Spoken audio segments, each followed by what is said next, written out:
The standard operating procedure is one of the oldest tools in business, and for a growing class of repetitive, language-heavy tasks, it is now becoming optional. Not because the work got simpler, but because a different kind of executor has arrived that doesn't need the document. This tutorial breaks down how AI agents are structurally different from SOP-following humans, where they're already outperforming the checklist approach, where they still can't go, and what the strategic shift looks like for businesses figuring out where to deploy them. Every SOP in your organization was written because someone realized that different people doing the same task produce different results.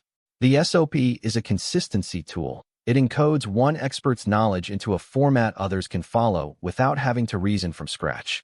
That's genuinely useful. But it contains a hidden problem. It still relies on a human to execute it consistently. And humans drift. They adapt, reinterpret, skip steps they've memorized. The document solves the problem of distributed knowledge, but it doesn't fully solve the problem of distributed execution. Here's the structural flaw. The SOP is designed to enforce consistency, but it depends on consistent humans to work. That's a circular dependency that no amount of training fully resolves. People skip step 4 because they've done it 100 times.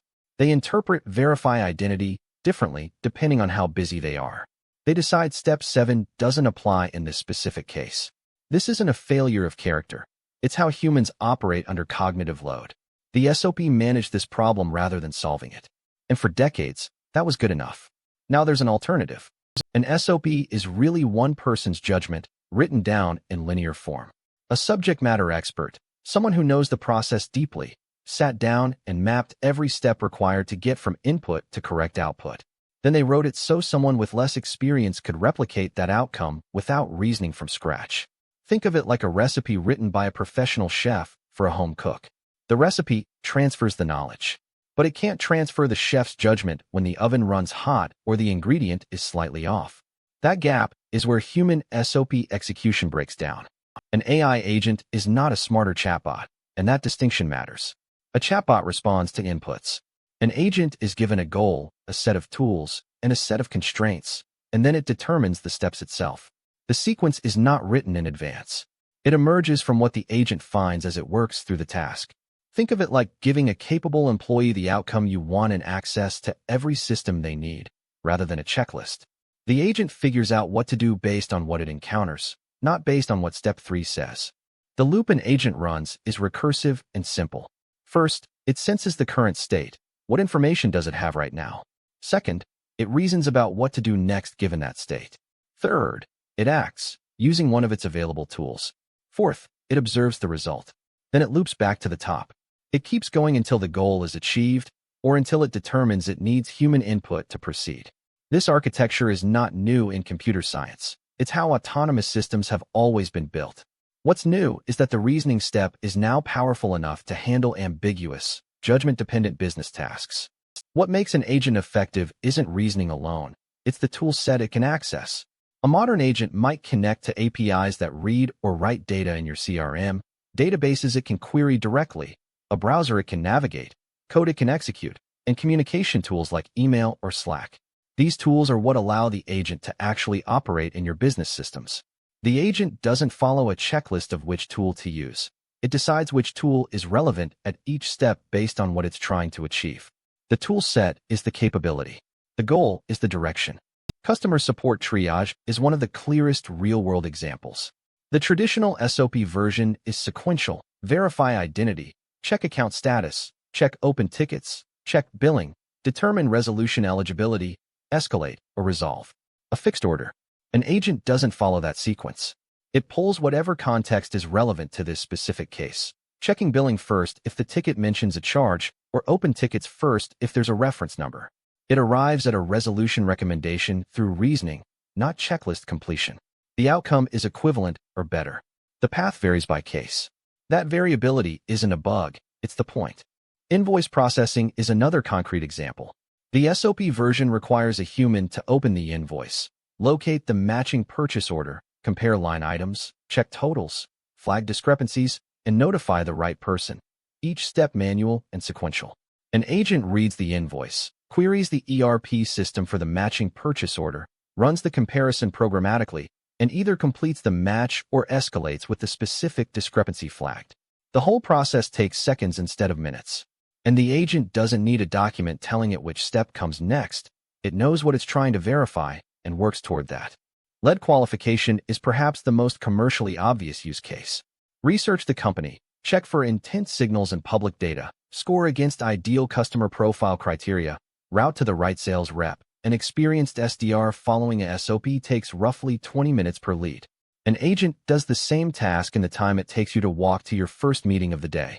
The quality of output is often more consistent, not because the agent is smarter than the rep, but because it applies the same criteria to every single lead, without fatigue, without variance, without unconsciously pattern matching on the previous one. Engineering teams are already deploying agents for parts of the code review process.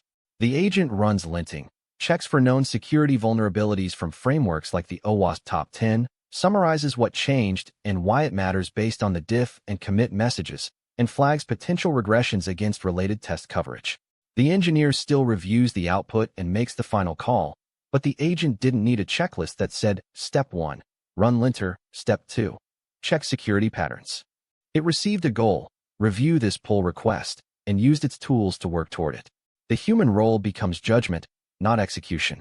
The limits of agents are real and worth being precise about rather than vague. Tasks that require reading a relationship and a power dynamic, like a contract negotiation, involve context that agents can't fully model from data alone. Performance conversations require understanding what a specific person needs to hear, not just what the metrics say. Medical diagnosis involves weighing what a patient isn't saying and what the cost of a wrong call looks like for this specific individual. These aren't limitations that will dissolve next quarter. They're current constraints that deserve honest acknowledgement, not dismissal. The clearest framework for thinking about agent failure is a simple two-axis test. How likely is the agent to be wrong? And how recoverable is the error? If an agent miscategorizes a support ticket, a human catches it and moves it. Low stakes, reversible. If an agent makes an error in a financial settlement, the consequences may not be correctable by the time anyone notices, especially if downstream systems have already acted on the output.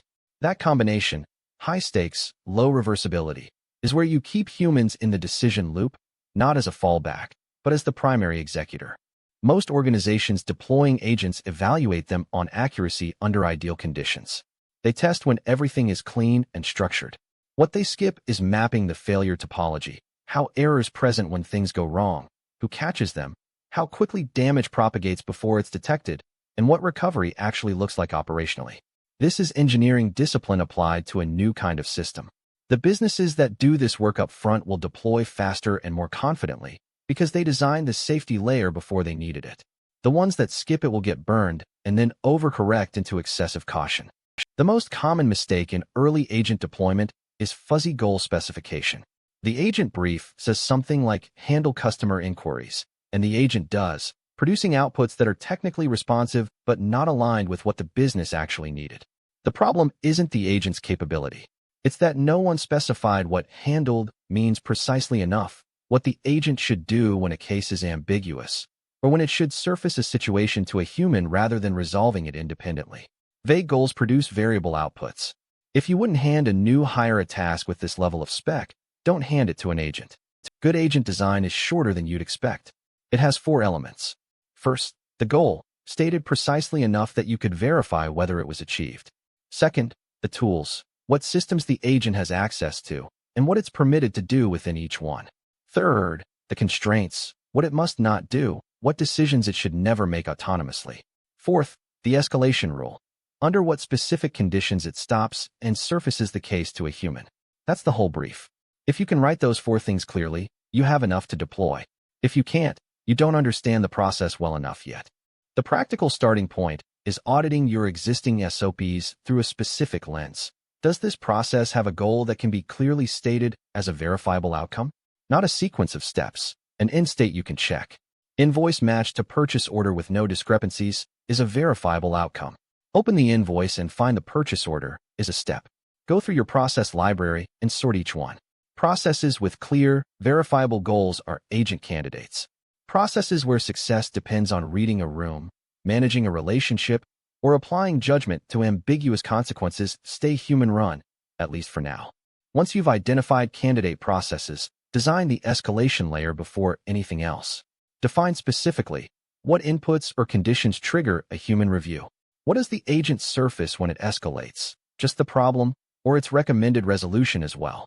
Who receives the escalation, in what format, and through what channel?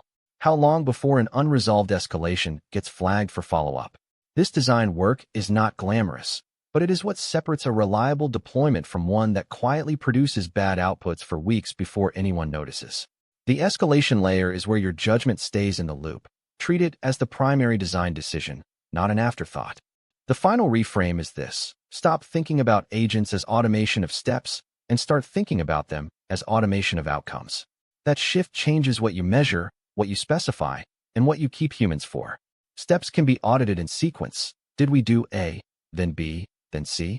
Outcomes require verifying end states. Was the result correct? And how do we know? Design your monitoring accordingly. The organizations that internalize this distinction early will build compounding advantages. Each well-designed agent brief teaches them how to write the next one better, and the clarity compounds across every process they touch. The full article goes deeper on each of these concepts, with specific examples from customer support, finance, engineering, and sales, and a precise framing for where human judgment stays essential. The argument is more nuanced than agents replace humans. It's about which unit of work is being automated, what that means for the people who were executing it, and what the strategic skill looks like for businesses navigating this shift. If you're thinking about where AI agents fit in your organization, or you're a professional whose work involves process design, the article is worth the time. Read it at realsyllabus.com.